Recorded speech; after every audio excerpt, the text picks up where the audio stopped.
பார்க்கலாம். பேசிக்கா ப்ரோக்ராமிங் அப்படின்றது பார்த்தீங்கன்னா, நம்ம இப்போ ஒரு கம்ப்யூட்டர்கிட்ட ஒரு இன்ஸ்ட்ரக்ஷன் கொடுக்குறோம். அந்த இன்ஸ்ட்ரக்ஷனை அது வந்துட்டு பண்ணணும். அந்த இன்ஸ்ட்ரக்ஷன் அப்படின்றத வந்துட்டு எப்படி கொடுக்குறது அப்படின்னா, நம்ம நான் உங்களுக்கு ஒரு கம்யூனிகேட் பண்ணும்போது ஏதோ ஒரு வார்த்தை ஒரு சென்டென்ஸ் சொல்கிறேன் using the any one language, இப்போ தமிழ் ஆர் இங்கிலீஷ்.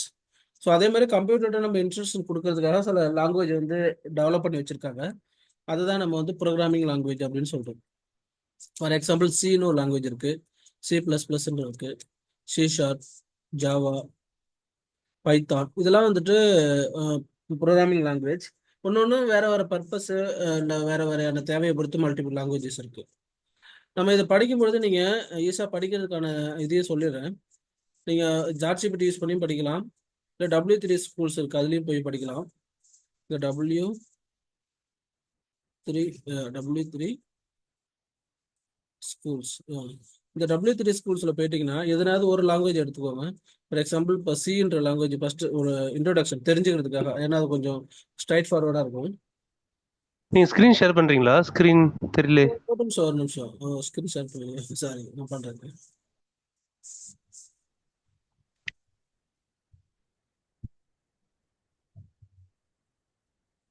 ஸ்கிரீன் தெரியுதுங்களா?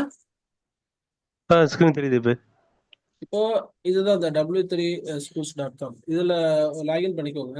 இதில் எதனாவது ஒரு லாங்குவேஜ் ஃபர்ஸ்ட் எடுத்துக்கோங்க பேசிக் புரிஞ்சுக்கிறதுக்காக. For example C language. இந்த சி லாங்குவேஜ்ன்றத பொறுத்தளவுக்கு இது ஒரு ஜெனரல் பர்பஸ் லாங்குவேஜ். இதோட மெயின் அட்வான்டேஜ்னு பார்த்தீங்கன்னாக்கா,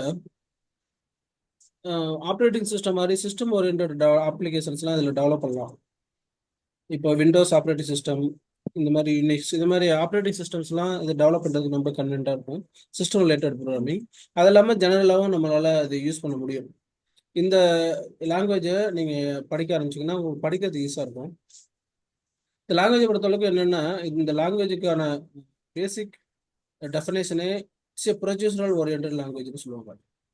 ப்ரொடியூசர் அப்படின்னா, இப்போ நம்ம ஒரு ஒர்க் பண்ணுறதுக்கு ஒரு இன்ஸ்ட்ரக்ஷன் வந்து கம்ப்யூட்டருக்கு கொடுக்குறோம்.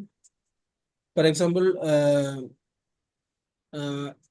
கிரியேட்னு ஒரு ஆப்ரேஷன் பண்ணுறோம், நெக்ஸ்ட்டு அப்டேட்னு ஒரு ஆப்ரேஷன் பண்ணுறோம், நெக்ஸ்ட் ரிமூவ்னு ஒரு ஆப்ரேஷன் பண்ணுறோம். இதெல்லாம் ஒன்று ஒன்று தனித்தனி ஆப்ரேஷன். இந்த ஆப்ரேஷனுக்கு ஒன்று ஒன்றுக்கு தனித்தனி கமாண்ட் இருக்கும். இது இன்ஸ்ட்ரக்ஷன் அப்படின்னு சொல்லுவோம். இப்போ எனக்கு ஒரு இன்ஸ்ட்ரக்ஷன் கொடுக்கும் பொழுது ஒரே இன்ஸ்ட்ரக்ஷனில் எனக்கு தேவையான வேலையை பண்ணிட முடியாதுன்றதுனால செட் ஆஃப் இன்ஸ்ட்ரக்ஷனை நான் குரூப் பண்ணுறேன். இந்த குரூப் ஆஃப் இன்ஸ்ட்ரக்ஷன் இருக்கு இல்லைங்களா, இதை குரூப் பண்ணுறதுக்கு பேர் தான் ப்ரொடியூசர் அப்படின்னு சொல்லுவாங்க. ஸோ இந்த இடத்துல இந்த 3 இன்ஸ்ட்ரக்ஷனையும் சேர்த்து ஒரே ப்ரொடியூசராக மாத்துறேன். இதுக்கு நான் ஒரு பேர் வச்சுக்கலாம், ஏதோ ஒரு பேர், இது CRUD அப்படின்னு வச்சிருக்கோம். இது வந்து ஃபங்க்ஷனோட நேம்னு வச்சுக்கோங்க. ஸோ இந்த ஃபங்க்ஷன் நேமை யூஸ் பண்ணி பண்ணும் பொழுது இந்த ஃபங்க்ஷனுக்குள்ள என்னென்ன இன்ஸ்ட்ரக்ஷன்லாம் கொடுத்துருக்கணும் அந்த இன்ஸ்ட்ரக்ஷன்லாம் சீக்வன்ஸாக ரன் ஆகும். இப்போ இந்த ஃபங்க்ஷன்ஸ் கிரியேட் பண்ணிட்டேன். இதை கொண்டு போய் நான் வேற இடத்துல இன்னொரு ப்ரோக்ராமில் யூஸ் பண்ணணும்னாலும் யூஸ் பண்ண முடியும். வேற ஒரு ப்ரோக்ராம் எழுதுறேன், அதுக்குள்ள இந்த இன்ஸ்ட்ரக்ஷனை என்னால் கால் பண்ண முடியும். இதை கால் பண்ண அப்படின்னா இந்த ஃபங்க்ஷனுக்குள்ள, இந்த CRDன்ற ஃபங்க்ஷனுக்குள்ள என்னென்னலாம் என்னென்ன இன்ஸ்ட்ரக்ஷன்லாம் கொடுத்துருப்பனோ அந்த இன்ஸ்ட்ரக்ஷன் எல்லாமே நடக்கும். ஸோ இதுதான் நம்ம இந்த பர்டிகுலர் செட்டாக ஒரு குரூப் பண்ணுறோம் இல்லையா, இதுக்கு பேர் வந்து ப்ரொடியூசர் அப்படின்னு சொல்லுவாங்க. இதே மாதிரியே ப்ரொடியூசரலாக பண்ணுறதுனால தான் இதுக்கு பேரே ப்ரொடியூசரல் ஓரியன்ட் லாங்குவேஜ் அப்படின்னு சொல்லுவோம். இதில் வந்துட்டு இவங்க என்ன பண்ணியிருக்காங்கன்னா, நம்ம பண்ணக்கூடிய ஒர்க்குக்கெல்லாம் இந்த ப்ரொடியூசரை வந்து வேற சிம்பிள் டெர்மினாலஜியில் ஃபங்க்ஷன்ஸ்னு சொல்லுவோம். எல்லாமே ஃபங்க்ஷன்ஸ். என்ன அர்த்தம்னா, அந்த ஃபங்க்ஷன்ஸ்குள்ள மல்டிபிள் இன்ஸ்ட்ரக்ஷன் இருக்கும். அந்த ஃபங்க்ஷனை நமக்கு தேவையான இடத்துல மீண்டும் மீண்டும் ரீயூஸ் பண்ணிக்கலாம், ரீகால் பண்ணிக்கலாம், ரீயூசபிலிட்டி. இங்கே என்ன பண்ணியிருக்காங்கன்னா, டிஃப்ரெண்ட் பர்பஸ்க்காக மல்டிபிள் ஃபங்க்ஷன்ஸ் வந்து டெவலப் பண்ணியிருக்காங்க. அதெல்லாம் ஒரு இடத்துல கண்டெய்னரில் சேவ் பண்ணியிருக்காங்க. அதுக்கு பேர் லைப்ரரி அப்படின்னு சொல்லுவோம். இந்த லைப்ரரியே வந்துட்டு ஃபர்தராக கிளாஸிஃபை பண்ணியிருக்காங்க. ஏன்னா என்ன மாதிரி லைப்ரரி தேவையோ அதை மட்டும் நம்ம அசஸ் பண்ணலான்றதுக்காக வேற வேற டிஃப்ரெண்ட் கேட்டகரியா பிரிச்சிருக்காங்க. ஃபார் எக்ஸாம்பிள் இப்போ மேத்தமெட்டிக் ரிலேட்டட் அப்படின்னா அதுக்கு மட்டும் தனியான ஒரு ஆப்ரேஷன்ஸ் இருக்கும். இல்லை ஸ்ட்ரிங் ரிலேட்டட் ஆப்ரேஷன்னா அதுக்கு தனியான ஒரு லைப்ரரி இருக்கும். இப்போ இன்புட் அவுட்புட் மட்டும்னா அதுக்கு தனியான ஒரு லைப்ரரி இருக்கும். ஸோ இந்த இன்புட் அவுட்புட்னா அந்த லைப்ரரியில் அதுக்கு ரிலேட்டடான ஃபங்க்ஷன்ஸ் மட்டும்தான் இருக்கும். இப்போ நம்ம அது மாதிரி என்னென்ன மாதிரியான லைப்ரரிலாம் இருக்குது, அதில் என்னென்ன ஃபங்க்ஷன்ஸ்லாம் இருக்குன்றதை ஃபஸ்ட்டு தெரிஞ்சுக்கணும்.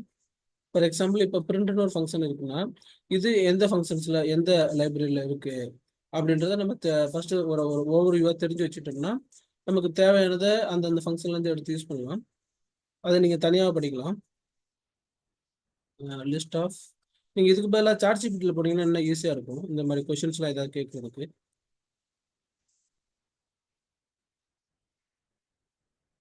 List of libraries in C அப்படின்னு அடிக்கிறேன். இதுக்குள்ள இவ்வளோ லைப்ரரிஸ் இருக்கு. The C programming, there are several standard libraries and external libraries that provide useful function and utilities for developers. Below is a categorized list of commonly used libraries in C. So இந்த libraries பற்றி நம்ம தெரிஞ்சுக்கணும். First input output ரிலேட்டடான ஃபங்க்ஷன்ஸுக்கெல்லாம் ஒரு library இருக்கு. அதோட பேர் வந்து stdio.h சொல்லுவாங்க. இந்த இடத்துல ஹச்ன்றது ஹெடர் ஃபைல் அப்படின்னு சொல்லுவோம், ரெஃபர் பண்ணுறதுக்காக வச்சுருக்காங்க. அது மாதிரி மல்டிபிள் கேட்டர்ஸ் இருக்கும். இந்த இடத்துல கொடுத்துருக்காங்க பாருங்க. எஸ்டிடி அப்படின்னா என்ன அர்த்தம்னா ஸ்டாண்டர்ட் அப்படின்னு அர்த்தம். Standard input output operation. இதில் என்ன இருக்குன்னா ஒரு ப்ரோக்ராம் பண்ணும்போது ஸ்டாண்டர்டாக என்னென்ன மாதிரியான ஃபங்க்ஷன்ஸ்லாம் ப்ரோக்ராமுக்கு தேவையான இன்புட்டை கொடுக்கறதுக்கோ இல்லை ப்ரோக்ராமில் வந்து அவுட்புட் எடுக்கிறதுக்கோ தேவைப்படுமோ அந்த ஃபங்க்ஷன்ஸ் எல்லாம் இதில் கேட்டகரைஸ் பண்ணியிருப்பாங்க. எக்ஸாம்பிளாக இப்போ பிரிண்ட்எஃப்னு ஒரு ஃபங்க்ஷன் இருக்கும். இது என்னென்னா ஸ்க்ரீனில் எதனாவது ஒரு பர்டிகுலர் ஸ்ட்ரிங்கை பிரிண்ட் பண்ணுறதுக்காக யூஸ் ஆகும். அதே மாதிரி இது ஸ்கேன் அப்னாக்கா ஒரு இன்புட்டை யூசர்ட் வந்து ஒரு இன்புட்டை எடுத்து உள்ள ப்ரோக்ராமுக்கு ரீட் பண்ணுறதுக்காக தேவைப்படும். அதுமாதிரி ஃபைலை ஓப்பன் பண்ணுறது, ஃபைலை க்ளோஸ் பண்ணுறது, ஃபைல்லேருந்து வேல்யூவை ரீட் பண்ணுறது, அப்புறமே ஃபைல்லேருந்து வேல்யூவை பிரிண்ட் பண்ணுறதுன்னு multiple input output related operations இருக்குது. இதெல்லாம் இந்த லைப்ரரியில் வரும். அதே மாதிரி வெவ்வேறு லைப்ரரிஸ் இருக்குது. ஃபார் எக்ஸாம்பிள் இங்கே இருக்கு பாருங்க, இதே மாதிரி லைப்ரரி ஸ்ட்ரிங் லைப்ரரிஸ்னு மல்டிபிள் லைப்ரரி இருக்குது. ஃபார் எக்ஸாம்பிள் ஸ்ட்ரிங் அப்படின்னா இதுக்குள்ள ஸ்ட்ரிங் ரிலேட்டடான ஃபங்க்ஷன்லாம் இருக்கும். ஸ்ட்ரிங்கில் எல்இ என்னன்னா ஸ்ட்ரிங் லெங்க்னு அர்த்தம். ஒரு ஸ்ட்ரிங்குக்கு இன்புட்டாக கொடுத்தீங்கன்னா அது எவ்வளோ கேரக்டர் இருக்குன்னு லெங்க்த்து கொடுக்கும். இது வந்து ஸ்ட்ரிங் வந்து ஒரு ஏன்ற ஸ்ட்ரிங்லேருந்து இன்னொரு பின்ற ஸ்ட்ரிங்குக்கு காப்பி பண்ணும். அது மாதிரி கண்கார்டு கேரக்டர் பிரிக்கிறதுன்னு மல்டிபிள் ஃபங்க்ஷன்ஸ் இருக்குது. இதை பற்றி ஓவர்வியூ ஃபஸ்ட்டு நம்ம தெரிஞ்சுக்கணும். ஃபார் எக்ஸாம்பிள் இப்போ மேத்ஸ்.h இருக்கு. மேத்தமெட்டிக்கல் ரிலேட்டடான ஆப்ரேஷனாக இதுக்குள்ளே இருக்கும். அது மாதிரி டைம் ரிலேட்டடான ஃபங்க்ஷன், இப்படி மல்டிபிள் டிஃப்ரெண்ட் லைப்ரரிஸ் இருக்குது. ஃபர்ஸ்ட் இதில் என்னென்ன லைப்ரரிஸ்லாம் இருக்குது, ஒன்னொன்றுக்கு என்னென்ன மாதிரியான பர்பஸ் அப்படின்ற டீட்டெயிலை கொஞ்சம் ஃபஸ்ட்டு தெளிவாக பார்த்து படித்து புரிஞ்சுக்கணும், ஒரு ஓவர்வியூ புரிஞ்சுக்கணும். அதுக்கப்புறம் ப்ரோக்ராமிங் போனீங்கன்னா உங்களுக்கு ஈஸியாக இருக்கும். ஸோ ப்ரோக்ராம் எழுதும்போது இந்த இடத்துல பார்த்தீங்கன்னா இந்த பிரிண்ட்எஃப்ன்ற ஒரு ஃபங்க்ஷன் யூஸ் பண்ணியிருக்காங்க. இது என்ன செய்யணும்னாக்கா ஹலோ வேர்ல்டுன்னு இந்த வார்த்தை மட்டும் பிரிண்ட் பண்ணும். இதை நீங்கள் இதிலேயே ட்ரையல் பண்ணி பார்க்கலாம். இந்த இடத்துல கிளிக் பண்ணிங்கன்னா இந்த இடத்துல பிரிண்ட் பண்ணியிருக்கோம் வேல்யூவை. ஸோ இந்த இடத்துல கொடுத்துட்டு வேறு எதுனாவது நீங்கள் உங்களுடைய ஓன் வேர்டு ஏதாவது டைப் பண்ணிங்கன்னா பிரிண்ட் பண்ணும். வெல்கம் அப்படின்னு டைப் பண்ணுறேன். இப்போ ரன் பண்ணுறேன். இப்போ அந்த வெல்கம்ன்ற வார்த்தை எங்கே பிரிண்ட் பண்ணுது. ஜஸ்ட் ஒரே ஒரு இது வந்து லைப்ரரி ஃபங்க்ஷன். இந்த லைப்ரரி ஃபங்க்ஷன் எந்த ஹெடர் ஃபைலில் இருக்குன்னா இந்த stdio.h ஒரு ஹெடர் ஃபைல் இருக்குது. அதனால தான் நம்ம என்ன பண்ணுறோம்னா இங்கே இது இன்க்ளூட் பண்ணுறோம். இதோட பர்பஸ் எதுக்குன்னா இப்போ நம்மள்ட்ட மல்டிபிள் ஃபங்க்ஷன்ஸ் இருக்குது, எல்லாத்தையும் ஒரு இடத்துல குமுலேட் பண்ணியிருக்காங்க. ஒரு ப்ரோக்ராம் ரன் பண்ணும்போது என்ன நடக்கும்னா எந்த லைப்ரரியிலேருந்து நம்ம ஃபங்க்ஷனை யூஸ் பண்ணுறோமோ அந்த லைப்ரரி இதோட கனெக்ட் பண்ணிக்கும். அந்த கனெக்ட் பண்ணுறது மீன்ஸ் லோட் பண்ணும். அந்த டிஎல்லாம் அந்த அசம்பிளிஸை லோட் பண்ண வேண்டிய தேவை இருக்கும். அப்போ தான் அந்த ஃபங்க்ஷன்ஸ் நம்மளால அசஸ் பண்ண முடியும். நம்ம இதுமாரி கிளாஸிஃபை பண்ணலன்னா இருக்கக்கூடிய எல்லா லைப்ரரியும் ஒரே நேரத்தில் லோட் பண்ணும்போது அது மெமரி அதிகமாக எடுக்கும். அது மெமரி ஆப்டிமைஸாக யூஸ் பண்ணணும் அப்படின்றதுக்காக தான் அந்த கிளாஸிஃபிகேஷனே நம்ம செஞ்சு வச்சுருக்கோம். ஸோ அப்போ நமக்கு ஃபஸ்ட்டு தெரியணும் இந்த ஃபைல் இந்த ஃபங்க்ஷன் வந்து எந்த ஹெடரில் இருக்குன்னு தெரிஞ்சு அந்த பர்டிகுலர் நேமை மட்டும் இங்கே இந்த சிண்டெக்ஸ் இன்க்ளூடுன்னு கொடுத்துட்டோம்னா அது என்ன பண்ணணும்னா அந்த லைப்ரரி மட்டும்தான் லோட் பண்ணிக்கும், மற்ற லைப்ரரிலாம் லோட் பண்ணாது. அதன் மூலயமா நம்ம மெமரி வந்துட்டு யூட்டிலைசேஷனை வந்து கரெக்டாக சேவ் பண்ணலாம். அதுக்காக தான் இந்த மாதிரியான ஒரு பேட்டர்ன்ஸ் நம்ம ஃபாலோ பண்ணுறோம். ஸோ எப்போ நீங்கள் ப்ரோக்ராம் பண்ணாலும் என்னென்ன ஃபங்க்ஷன்ஸ்லாம் நீங்கள் யூஸ் பண்ண போகிறீங்களோ அந்த ஃபங்க்ஷன் எந்த லைப்ரரியில் இருக்கோ அந்த லைப்ரரி நேமை வந்து இங்கே இன்க்ளூட் பண்ணிக்கணும். அதுக்கு சிண்டெக்ஸ் இதுதான். இந்த ஆஷ்னு சிம்பிள் கொடுக்கணும். ஆஷ் இன்க்ளூடுன்றது கீவேர்டு கொடுத்துட்டு இந்த லெஸ் தென் இதுவும் கீவேர்டு. இது வந்து லைப்ரரியோட நேம். இந்த நேம் இங்கே கொடுத்துடணும். ஃபர்ஸ்ட் இதை கொடுக்கணும். நெக்ஸ்ட் முன்னாடி நம்ம சொன்ன மாதிரி சி ப்ரோக்ராம்ன்றதே செட் ஆஃப் ஃபங்க்ஷன்ஸ் தான். இந்த ஃபங்க்ஷன் வந்து லைப்ரரி ஃபங்க்ஷன். இதை நம்ம இங்கேருந்து கால் பண்ணுறோம். இல்லை நம்மளே ஓனாக ஒரு ஃபங்க்ஷன் நான் எழுத நினச்சா கூட நம்ம இந்த இடத்துல நான் என்னால் எழுத முடியும். ஃபார் எக்ஸாம்பிள் இப்போ நான் ஒரு ஃபங்க்ஷன் எழுதுறேன் பாருங்க. இன் void add integer a comma integer b. இது வந்து ஃபங்க்ஷன். இந்த ஃபங்க்ஷனுக்குள்ள என்ன செய்யறேன்னா ஒரு வேரியபிளை டிக்ளேர் பண்ணி அந்த வேரியபிள்ல போயிட்டு இந்த a பிளஸ் பி ரெண்டையும் கூட்டுறேன். சின்னு வச்சுட்டு a பிளஸ் பி பண்ணிட்டு இந்த வேல்யூவை இங்க பிரிண்ட் பண்றேன். பிரிண்ட் எஃப் கொடுத்துட்டு இந்த வேல்யூ வந்துட்டு பிரிண்ட் பண்றதுக்கு சில ஃபார்மேட் இருக்கு. சின்னு பிரிண்ட் பண்றேன். இப்போ ஃபங்க்ஷனை க்ளோஸ் பண்றேன். இப்போ இங்க என்ன பண்ணிருக்கேன்னா இந்த printfன்னு ஒரு ஃபங்க்ஷன் இருக்க மாதிரி நானா ஓடாவே ஒரு ஃபங்க்ஷன் எழுதியிருக்கேன். இந்த ஃபங்க்ஷனுக்கு பேர் யூசர் டிஃபைன் ஃபங்க்ஷன் சொல்லுவாங்க. இந்த ஃபங்க்ஷன் இங்க இருந்து தேவைன்னா நம்ம கால் பண்ணிக்கலாம். கால் பண்ணா அந்த ஃபங்க்ஷன் நேம் கொடுக்கணும். இதுக்கு கொடுக்கறதுக்கு பேர் பராமீட்டர்ஸ்னு சொல்லுவோம். நீங்க என்ன பராமீட்டர் கொடுக்கணுமோ அதை கொடுக்கணும். இப்போ என்ன நடக்கும்னா இந்த மெயின் ப்ரோக்ராம் ஸ்டார்ட் ஆயிட்டு ஃபர்ஸ்ட் இந்த ஃபங்க்ஷன் ரன் ஆகும். இந்த ஃபங்க்ஷனுக்கான கோடிங் வந்து இந்த லைப்ரரியில் இருக்கு, அங்கே போய் ரன் ஆயிடும். திருப்பி இந்த ஃபங்க்ஷன் கால் ஆகும். இந்த ஃபங்க்ஷனுக்கான கோடிங் நான் தான் இங்கே எழுதியிருக்கேன், இங்கே வந்து ரன் ஆகும். இங்கே என்ன சொல்லியிருக்கேன்னா இந்த ஃபங்க்ஷனுக்கு என்ன பேராமீட்டர் பாஸ் பண்ணுறாங்களோ அது ரெண்டையும் சம் பண்ணி அந்த ரிசல்ட்டை பிரிண்ட் பண்ணுறதுல அந்த பிரிண்ட் பண்ணிடும். இப்போ நான் ரன் பண்ணுறேன் பாருங்க.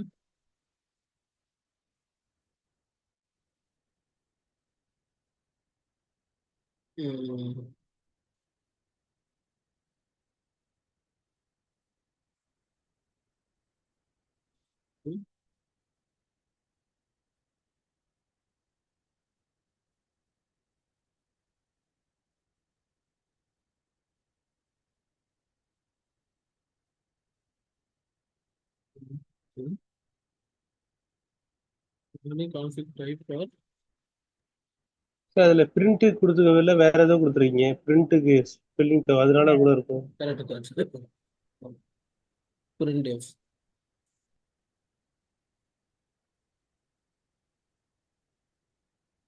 ஆமா, இப்போ அந்த 9ன்னு வேல்யூ பிரிண்ட் ஆயிருப்பாங்க. இப்போ நான் நெக்ஸ்ட் லைன்ல பிரிண்ட் பண்ணணும்னா இந்த இடத்துல அதுக்கு வந்துட்டு சில நெக்ஸ்ட் லைன் வர்றதுக்கான ஒரு ஃபார்மேட்டிங் இருக்கு.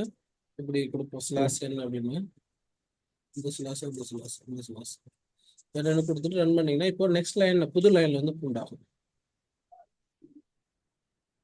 ஃபங்க்ஷன் நேம் பத்தி பிரச்சனை இல்லை, கேட்டலோட வச்சுக்கலாம். அதனால எதுவும் இல்லை. சும்மா நான் பார்த்து என்ன ப்ராப்ளம் புரியாது பண்ணேன். இப்போ மீன் ரன் பண்ணேன். இப்போ வெல்கம்ன்றது ஃபர்ஸ்ட் பிரிண்ட் ஆயிருக்கு. இந்த இடத்துல இந்த ஃபங்க்ஷனை நான் கால் பண்ணியிருக்கேன். ஸோ சி ப்ரோக்ராம் பொறுத்தளவுக்கு எல்லாமே ஃபங்க்ஷன்ஸ் தான். இந்த இடத்துல மெயின் அப்படின்றதும் ஒரு ஃபங்க்ஷனாக இருக்கும். எப்போதுமே வந்து பார்த்தீங்கன்னா இந்த மெயின் ஃபங்க்ஷனும் நார்மலாக மற்ற ஃபங்க்ஷனுக்குலாம் என்ன ப்ரோட்டோக்காலோ அதே ப்ரோட்டோக்காலை ஃபாலோ பண்ணணும். ஸோ எல்லா ஃபங்க்ஷனையுமே நம்ம அப்படியே கம்போஸ் பண்ணி அது எல்லாத்தையும் ஒரு மெயின்ன்ற ஒரு ஃபங்க்ஷனுக்குள்ள நம்ம வச்சிருவோம். ப்ரோக்ராம் கம்பைலர் என்ன பண்ணா ஃபர்ஸ்ட் இந்த மெயின்லேருந்து ஸ்டார்ட் பண்ணும், பண்ணி ஒவ்வொரு ஃபங்க்ஷனாக எக்ஸிக்யூட் பண்ணிகிட்டே வரும். இதுதான் சி ப்ரோக்ராமோட கான்செப்ட். நெக்ஸ்ட் என்ன பண்ணலாம்னா இந்த ஃபங்க்ஷன்ஸ்லேயே டிஃப்ரெண்ட் வெரைட்டிஸ் இருக்கிறோம். ஃபார் எக்ஸாம்பிள் இப்போ ஒரு ஃபங்க்ஷன் இருக்குன்னா இதுக்கு பராமீட்டர் இருக்கும், இன்புட் பாஸ் பண்ணுவோம்.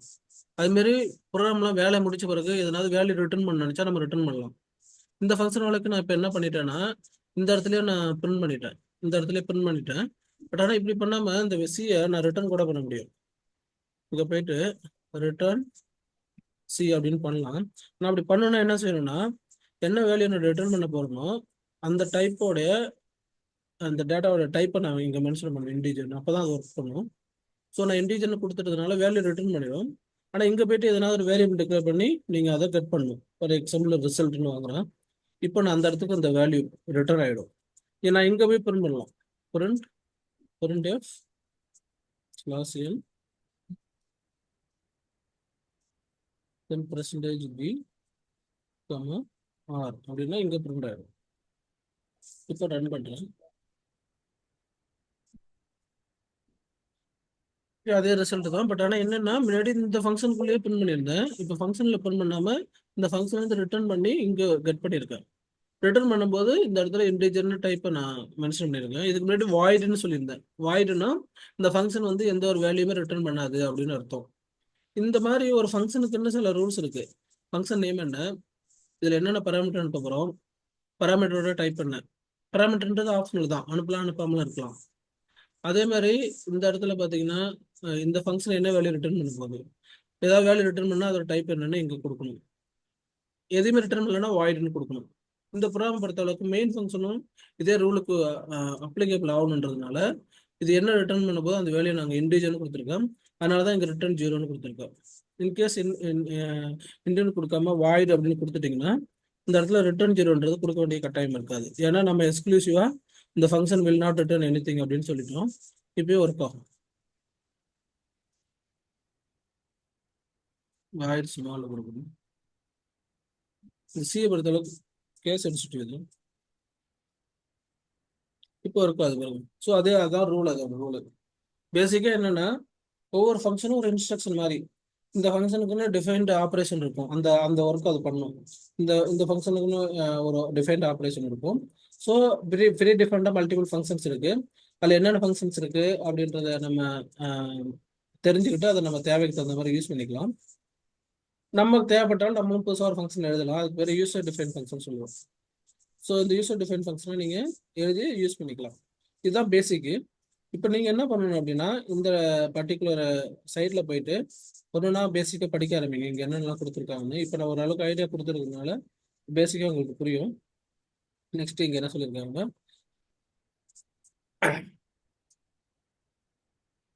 ஒரு இது இது ஒன்றும் இல்லை. இதனால நம்ம அந்த கோடை பற்றி ஹிஸ்ட்ரி அடிக்கணும்னா இந்த ஸ்லாஷ் டபுள் ஸ்லாஷ் கொடுத்துட்டோம்னா அந்த லைன் ஒர்க் ஆகாது. சும்மா டம்மியாக இருக்கும். நம்ம அந்த புறம் தெரிஞ்சுக்கிறதுக்காக நம்ம கோடில் எப்போதுமே அடிப்போம். அதான் கமாண்டுன்னு சொல்கிறாங்க. நெக்ஸ்ட் வந்துட்டு வேரியபிள்ஸ். வேரியபிள் இப்போ நான் எப்படி இன்டிஜர்னு ஒரு வேரியபிள் டிக்ளேர் பண்ண இல்லைங்களா, அதான் வேரியபிள்னு சொல்லுவோம். பொதுவாக வேரியபிள்ன்றது எதுக்கு தேவைப்படுது அப்படின்னா, இப்போ நம்ம ஒரு ஒர்க் பண்ண போகிறோம். அந்த ஒர்க்கை வந்துட்டு ஃபார் எக்ஸாம்பிள் இந்த இடத்துல என்ன ஒர்க் பண்ணுறோன்னா 2 நம்பரை ஆட் பண்ணுறோம் 4 and 5ன்னு. இப்போ 4, 5 யார் ஆட் பண்ணுவான்னா மைக்ரோ ப்ராசஸர் தான் வந்து ஆட் பண்ணுவார். சிபியூன்னு சொல்லுவோம். அந்த ப்ராசஸர் ஆட் பண்ணும் பொழுது அவர் எங்கேருந்து டேட்டாவை எடுப்பார்னா மெமரியிலேருந்து டேட்டாவை ரீட் பண்ணுவார். நீங்கள் மைக்ரோ ப்ராசஸர் படிச்சிங்கன்னா இல்லை அக்குமுலேட்டர்னு ஒரு கான்செப்ட் வரும். அக்குமுலேட்டரில் டேட்டா வச்சுட்டு அதுலேருந்து ரீட் பண்ணி எடுப்போம். அதேமாதிரி இங்கே ரேம்னு ஒன்று இருக்கும் கம்ப்யூட்டரில். எப்போதுமே ப்ராசஸர் என்ன சொன்னோன்னா ரேம்லேருந்து தான் டேட்டாவை எடுத்து ப்ராசஸ் பண்ணுவார்.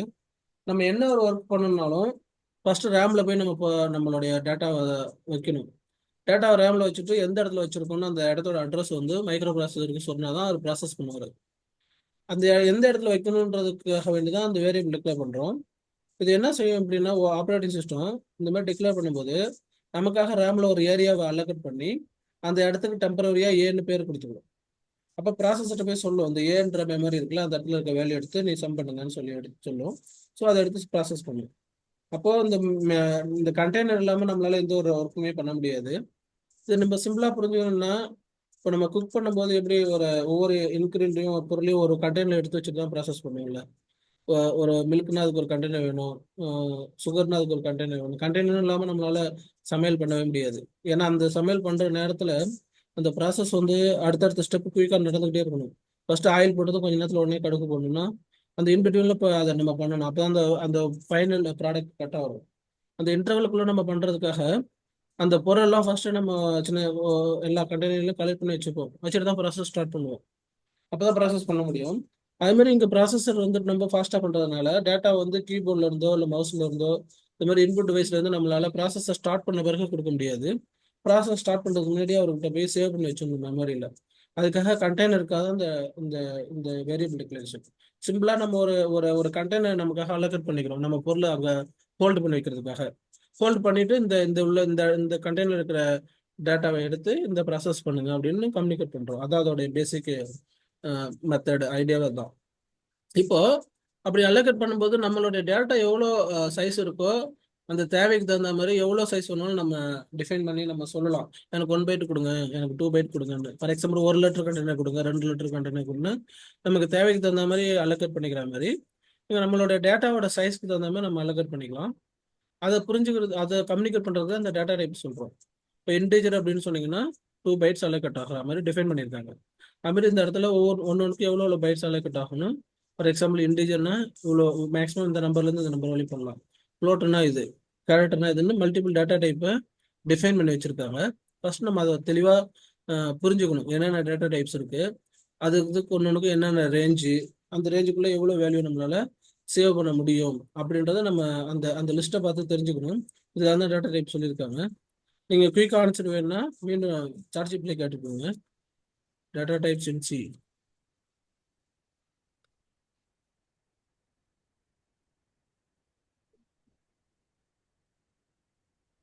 ஏன்னா இது வந்து நீங்க கேட்கறதுக்கு ஒரு அப்சல்யூட்டான ஆன்சர் கொடுத்துரும். நீங்க எதுவுமே தேடுறதுக்கு பதிலாக அப்போ உங்களுக்கு குயிக்கா ரிசல்ட் கிடைச்சிடும். நீங்க டக்குன்னு இன்ஃபர்மேஷனை தெரிஞ்சுக்கலாம். ஸோ இதெல்லாம் டேட்டா டைப் இருக்கு. ஒன்னொன்று டைப்புக்கு எவ்வளோ மெமரி சைஸு. ஸோ இந்த 1 பைட் அப்படின்னா 8 பைட்டு. 8 பிட்னா மேக்ஸிமம் என்ன வேல்யூ சேவ் பண்ண முடியும்னா அந்த ரேஞ்சை பொறுத்து அது மாறும், கண்ட்ரோல் ஆகும்.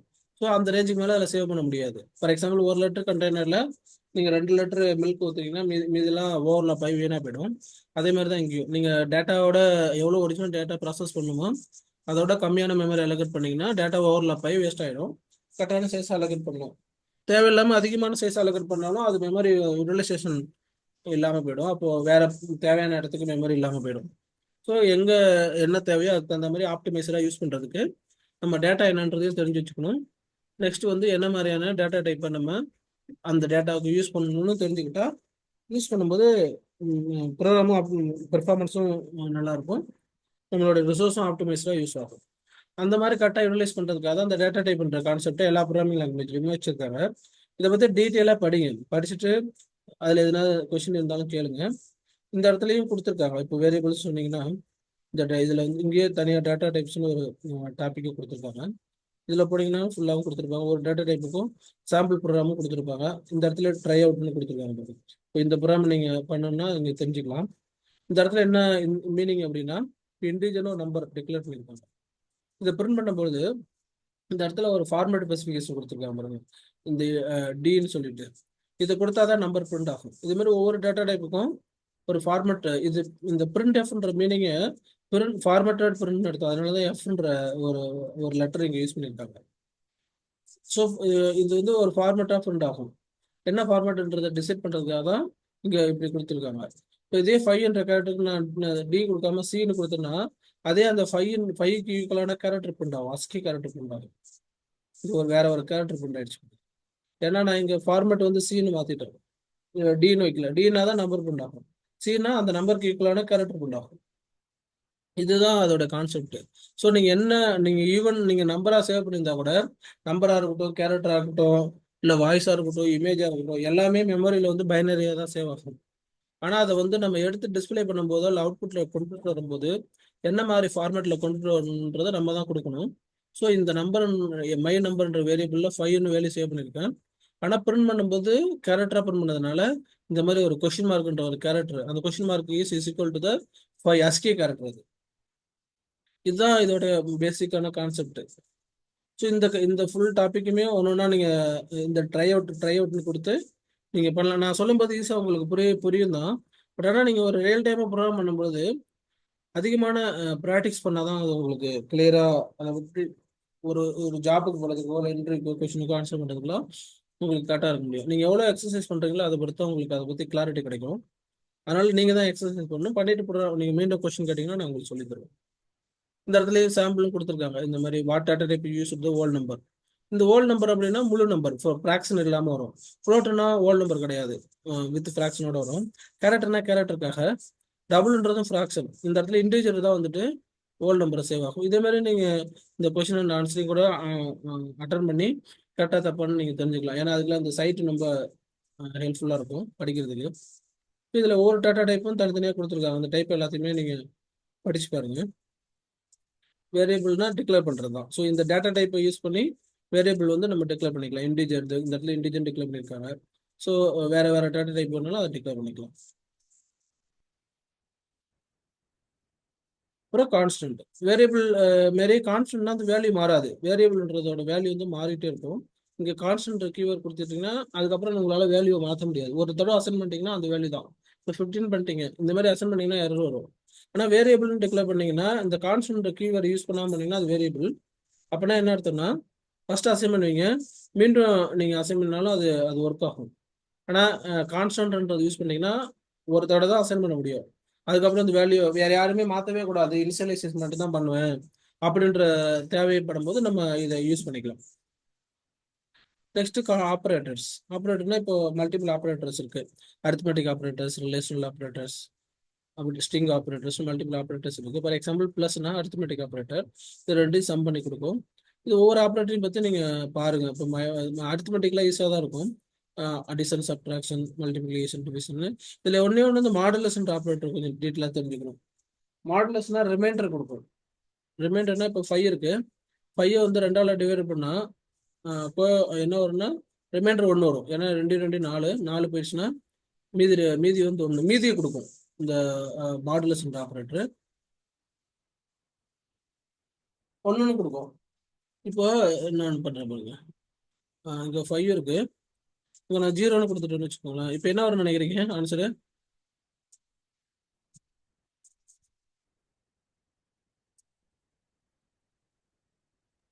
ஒன்றும் வராது. இந்த 5 எப்படி டிவைட் ஆகாது. அது டிவைட் ஆகாது. 0வில் டிவைட் பண்ணால் என்ன என்ன ஆன்சர் வரும்? மீதி என்ன இருக்கும்? இப்போ நார்மலாக வந்துட்டு இப்போ 5 இப்படி எடுங்க. 5 ஒன்றால் டிவைட் பண்ணுறேன்னு வச்சுக்கோங்களேன். இப்போ ஆன்சர் வந்து என்ன இருக்கும்? 1ஆல் டிவைட் பண்ணால்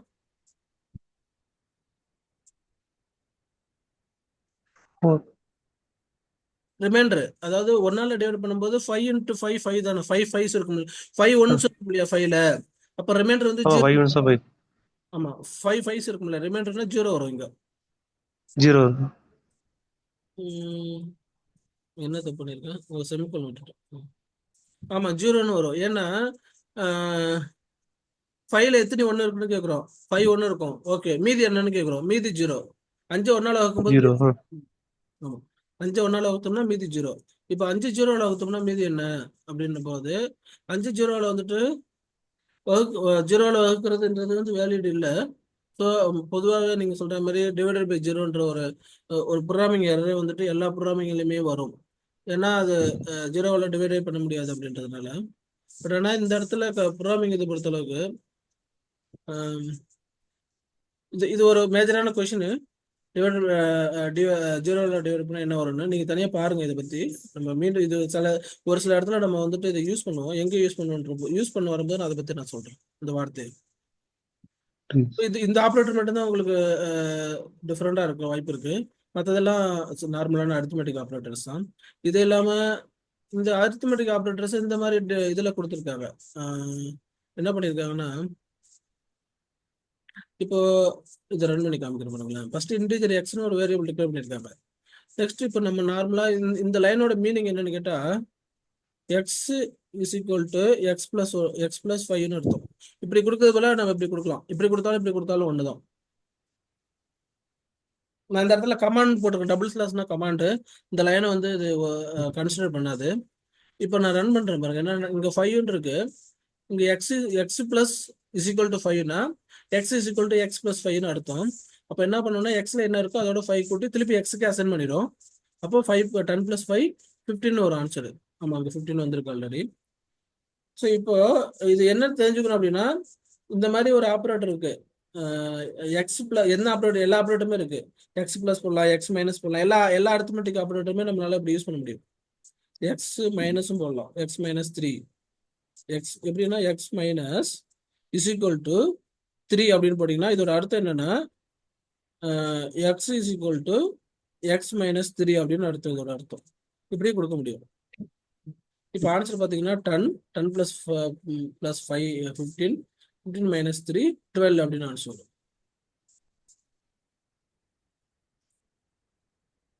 இந்த இடத்துல கேபிட்டல் கொடுத்துட்டோம்.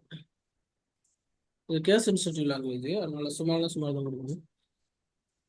இப்போ 12 வந்துருச்சு. இதே மாதிரி இன்னொரு ஆப்ரேட்டர் இருக்கு. எக்ஸ் ப்ளஸ் எக்ஸ்னு ஒரு ஆப்ரேட்டர் இருக்கு. இது மட்டுமே நீங்க கொடுக்கலாம். ப்ளஸ் எக்ஸ்னு கொடுத்தீங்கன்னாவே இதோட அர்த்தம் என்னன்னு கேட்டீங்கன்னா இதே மாதிரி தான். X is equal to x plus 1ன்னு கொடுக்குறீங்கன்னு அர்த்தம். ஒன்றுன்னு அர்த்தம். அது ஒன்றுன்னு எடுத்துக்கும். ஜஸ்ட் 1 மட்டும் தான். இது இங்கே வந்துட்டு 5 3ன்னு வருது. இங்கே 1 மட்டும் இன்க்ரிமெண்ட் பண்ணுவோம். இங்கே பார்த்தீங்கன்னா இப்போ இந்த இடத்துல 12 வழி ஆன்சர் வந்துச்சு. அதோட 1 சம் ஆகி 13 வந்துருச்சு பாருங்க. இதே மாதிரி எக்ஸ் ++ன்னு ஒன்று இருக்கு. இதுவும் அதே தான், ரெண்டுக்கும் வித்தியாசம் இருக்கு. திருப்பி இது இன்னொரு 1 சம் ஆகும். 14 ஆயிடுச்சு. இதுல என்ன டிஃப்ரெண்ட் அப்படின்னா இந்த இடத்துல ரன் பண்ணி காமிக்கணும் பாருங்க. இது ரெண்டையும் நான் இப்போதைக்கு கமெண்ட் பண்ணிக்கிறேன். இந்த லைன் எதுவுமே கமெண்ட் பண்ண எதுவுமே ஒர்க் ஆகாது. இப்போதைக்கு ப்ரோக்ராம்ல என்ன வரும்னா எக்ஸோட வேல்யூ 10 வரும். 10 + 5 15 15 - 3 12 வந்துருச்சு. இப்போ இங்க கோடில் இந்த பிரிண்டில் பண்ணும்பொழுது என்ன பண்ணுறோம்னா ப்ளஸ் ப்ளஸ் எக்ஸ்னு கொடுக்குறாங்க. இப்போ என்ன நடக்கும் அப்படின்னா இப்போ என்ன வந்ததுன்னா 12 வந்ததுனால ஒன்று கூட்டாகி 13 வந்துருச்சு பாருங்க. ஆனால் சரி வந்துச்சு. இப்போ நான் என்ன பண்ணுறேன், இதே மாதிரி இந்த இடத்துல கொடுக்கும்போது இங்கே பாருங்க, இப்போ இங்கே இந்த இடத்துல எக்ஸ் ப்ளஸ் ப்ளஸ் கொடுத்துருக்கோம். இப்போ எக்ஸ் ப்ளஸ் கொடுத்தாலும் அதே 13 தான் வரும். ஆனால் இந்த இடத்துல பிரிண்டில் போயிட்டு எக்ஸ் ப்ளஸ் ப்ளஸ் கொடுக்குறோம். இப்போ மட்டும் பாருங்க, இப்போ பார்த்தீங்கன்னா 13 வராது, 12 தான் வரும். ரெண்டுக்கு தான் வித்தியாசம். இங்கே பாருங்க, இதே இப்போ எக்ஸ் இந்த இடத்துல ப்ளஸ் ப்ளஸ் எக்ஸ்னு கொடுக்கும்போது 13 வரும். ஆனால் எக்ஸ் ப்ளஸ் ப்ளஸ்னு கொடுத்தோம்னா 12 வரும். ஆனால் அதே எக்ஸ் ப்ளஸ் ப்ளஸ் இங்கே கொடுத்தோம்னா 13 வரும். இந்த இடத்துல எக்ஸ் ப்ளஸ் ப்ளஸ் கொடுக்குறோம், இப்போ 12 தான் வரும். ஆனால் இதே எக்ஸ் ப்ளஸ் ப்ளஸ் இங்கே போய் கொடுக்குறோம், இந்த லைனில் கொடுக்குறோம், இந்த ப்ரோக்ராம் லைனுக்கு முன்னாடி கொடுக்கணும்னு வச்சுங்களேன், அப்போ 13 வரும். என்ன என்ன மீனிங் அப்படின்னா, இந்த ப்ளஸ் ப்ளஸ் எக்ஸ் அப்படின்னா ஃபர்ஸ்ட் எக்ஸோட வேல்யூ இன்க்ரிமெண்ட் பண்ணிட்டு அதுக்கப்புறமேல பிரிண்ட் பண்ணணும்னு அர்த்தம். இதோட வேல்யூ வந்துட்டு ஃபர்ஸ்ட் பிரிண்ட் பண்ணிட்டு அப்புறமே பிரிண்ட் பண்ணணும்னு அர்த்தம் கிடையாது. கரண்டா என்ன ஆப்ரேஷன் பண்றீங்களோ அந்த ஆப்ரேஷன் பண்ணிட்டு அப்புறம் இன்க்ரிமெண்ட் அர்த்தம். இந்த இடத்துல இன்க்ரிமெண்ட் பண்றது ஆப்ரேஷன் அந்த லைன்லயே இன்க்ரிமெண்ட் ஆயிடும். ஆனா இங்க பிரிண்ட் பண்றதுன்றது ஒரு ஆப்ரேஷன் இருக்கிறதுனால நீங்க எக்ஸ் பிளஸ் பிளஸ்னு கொடுத்தீங்கன்னா அது பிரிண்ட் பண்ணிடும், அப்புறம் தான் அதை காமிக்கும். அது பிரிண்ட் பண்ணியிருக்கான்னு எப்படி தெரிஞ்சுக்கலாம்னா, இன்னொரு பிரிண்ட் ஆஃப் பண்ணிட்டு பெர்சன்டேஜ் டி கொடுத்துட்டு கமா இப்போ எக்ஸ் மட்டும் நான் பிரிண்ட் பண்றேன், இன்க்ரிமெண்ட் பண்ணல. இப்போ ரன் பண்றேன் பாருங்க. இப்போ என்ன வந்திருக்குன்னா 10 + 5 15, 15 - 3 12. அப்புறம் ஃபர்ஸ்ட் எக்ஸுக்கு மைனஸ்லாம் சைன் கொடுத்துருங்க அடுத்த லைன்ல வரதுக்காக. இங்க பாத்தீங்கன்னா ஃபர்ஸ்ட் இந்த பிரிண்ட் ஆஃப்ல என்ன செய்யுதுன்னா எக்ஸ்ல என்ன வேல்யூ இருக்கோ அதை பிரிண்ட் பண்ணிடுச்சு. பிரிண்ட் பண்ணிட்டு உடனே இன்க்ரிமெண்ட் பண்ணிடுச்சு. அதனாலதான் அடுத்த நட நான் எக்ஸை இன்க்ரீஸ் பண்ணாலே எக்ஸ் மட்டும் தான் பிரிண்ட் பண்றேன், அப்ப 13 வருது பாருங்க. ஆனா இங்க இந்த பிளஸ் பிளஸ் போயிட்டு இந்த இடத்துல கொடுத்தனா ரெண்டுலயுமே 13 வந்துடும். ஏன்னா பிரிண்ட் பண்றதுக்கு முன்னாடியே அது இன்க்ரிமெண்ட் பண்றதுனால இங்கேயே 13 ஆயிடும், திருப்பியும் 13 தான் இருக்கும் அதுலயே. ஏன்னா இங்க நான் எந்த ஒரு சேஞ்சும் பண்ணல. இந்த மாதிரி மைனரான சில டிஃபரன்ஸ்லாம் இருக்கு. அது ஒண்ணுன்னா நம்ம ஏன் இந்த இந்த இது எந்த மாதிரி சினாரியோல யூஸ் பண்ணோம், இது எந்த சினாரியோல யூஸ் பண்ணணும்னு நமக்கு தெரிஞ்சுக்கணும். இதுக்கு நீங்க பேசிக்கா இது வரையும் படிங்க, இந்த ஆப்ரேட்டர் வரையும் படிங்க. ஏன்னா இதுக்கப்புறம் வரது வந்து கண்டிஷனல் ஸ்டேட்மெண்ட் போயிடும், அது வேற கான்செப்ட், என்டர்லி டிஃப்ரெண்ட் கான்செப்டா போயிடுறதுனால நீங்க இந்த பேசிக் வரையும் ஒரு 2-3 ப்ரோக்ராம் இந்த வீக்ல பண்ணிட்டீங்கன்னு வச்சுங்களேன், நம்ம நெக்ஸ்ட் வீக் இன்னொரு செஷன் எடுக்கும்போது நம்ம அடுத்தது அப்படியே கண்டினியூ பண்ணலாம். அப்போ உங்களுக்கு ஈஸியா இருக்கும் பண்றதுக்கு. பேசிக்கா இந்த இந்த ஸ்டெப்ஸ் வரையும் பண்ணிட்டீங்கன்னா ஒரு 3 வீக், ஒரு 3 வீக்ல உங்களுக்கு பேசிக் கான்செப்ட் புரிஞ்சிடும். அப்புறமா நம்ம .NET யூஸ் பண்ணி ப்ராஜெக்ட் எப்படி பண்றது அந்த அந்த லைனுக்கு போயிடும். ஓகேங்களா? ஓகே, புரியுது. நல்லா இது நான் பண்ணிடுறேன். ஆப்ரேட்டிவ் வரைக்கும் நான் ஃபுல்லாக பண்ணிடுறேன் இந்த வீக் ஃபுல்லு. ஆமா, இந்த வீக்ல டைம் இருக்கும்போது ஃபுல்லாவும் அந்த இந்த இந்த இந்த சைட்டை யூஸ் பண்ணுங்க. ஏன்னா இந்த சைட் ரொம்ப ஹெல்ப்ஃபுல்லா இருக்கும். அதுல சாம்பிள்ஸ் எல்லாம் இருக்கும், கம்பைலர் எல்லாமே இருக்கும். நம்ம இன்ஸ்டால எதுவும் பண்ண வேண்டிய அவசியம் இல்லை. ஒன்னொன்னா சின்டாக்ஸ் பண்ணிட்டு நோட் வச்சுட்டு எழுதி எழுதி எழுதி பார்த்துட்டு எதனாவது கொஸ்டின்னா நீங்க எப்போனாலும் வாட்ஸ்அப்ல போஸ்ட் பண்ணுங்க, நான் டைம் இருக்கும்போது ரெஸ்பாண்ட் பண்ணிடுவேன். நெக்ஸ்ட் வீக் மீண்டும் கண்டினியூ பண்ணோம்னா ஒரு 3 வீக்ஸ்ல நம்ம பேசிக் உங்களுக்கு ஆல்ரெடி நீங்க இன்ஜினியரிங் பேக்ரவுண்ட் இருந்ததுனால நம்ம லாஜிக் சொல்லிட்டே போயிடலாம். டக் டக் நீங்க எக்ஸசைஸ் பண்றது பொறுத்து எவ்வளவு பண்றீங்களோ அவ்வளவு சீக்கிரம் டக் டக் முடிக்கலாம். சரி, ஓகேங்க. ஓகே, இன்னும் கொஞ்ச நேரத்தில் 90 மினிட்ஸ் தான் ஃப்ரீ. இது ஒரு 5 நிமிஷம் இது க்ளோஸ் ஆகிடும், அதனால தான் க்ளோஸ் பண்ணுறேன். தேங்க்யூ. ஓ. தேங்க்யூ.